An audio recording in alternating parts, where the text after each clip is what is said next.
Mess specialist, actually. I started out as a mess specialist in the Navy, which cracked me up because I always specialize in making messes. And it happens. It hasn't happened today, but last week I dumped beef on my foot. So, but yeah, it was. They switched from mess specialist to culinary specialist. That was the Navy, and then in the Coast Guard, I was a food service specialist. But they've also switched to culinary specialist as well. It's kind of weird because I did 5 active duty in the Navy, and then I did 2 active reserves in the Navy, and then I joined the Coast Guard and I did 16 years in the Coast Guard. So the way they added up, it added up to like 22 years, 2 months, and 2 days, something like that. I've always loved it. I've been cooking since whenever I can remember. I remember the first thing I remember doing is making cinnamon rolls with my grandma. So I've been cooking since I was old enough to be able to understand what cooking meant. And that's always what I wanted to do. I worked at Hardee's and Dairy Queen in high school.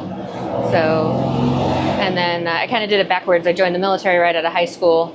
And then after I retired from the military, I went to culinary school and got my bachelor's degree. I was stationed up in Sturgeon Bay at the Coast Guard station for 3 years, early 2000s.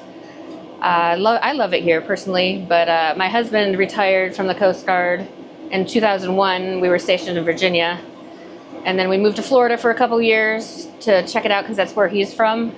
So he wanted to kind of go back home and just kind of see what it would be like, but we both decided that we didn't like Florida. It was too hot.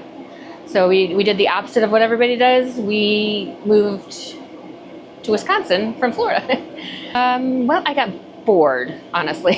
And I didn't want to work for anybody else. I've been working for people my whole life.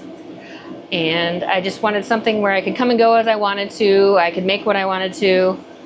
I could essentially close up shop or open up shop when and where I wanted to. So it was just, and it has to do with food, and I just love food. I love cooking for people. That's kind of, I guess, my love language is food.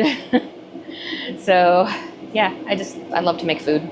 I just turned 50 this year. So I was just joking around with names and throwing things out there, and midlife cravings, kind of having my midlife crisis. Instead of buying a sports car, I bought a food trailer. So this is my midlife crisis right here. And I don't know, it just popped into my head one day. I ran it by my friends and they all fell in love with it, and I just kind of ran from there. So far, yeah. I mean, I'm not planning on getting crazy rich off of it, but it's keeping me busy, occupied. I get to see a lot of fun people and make food.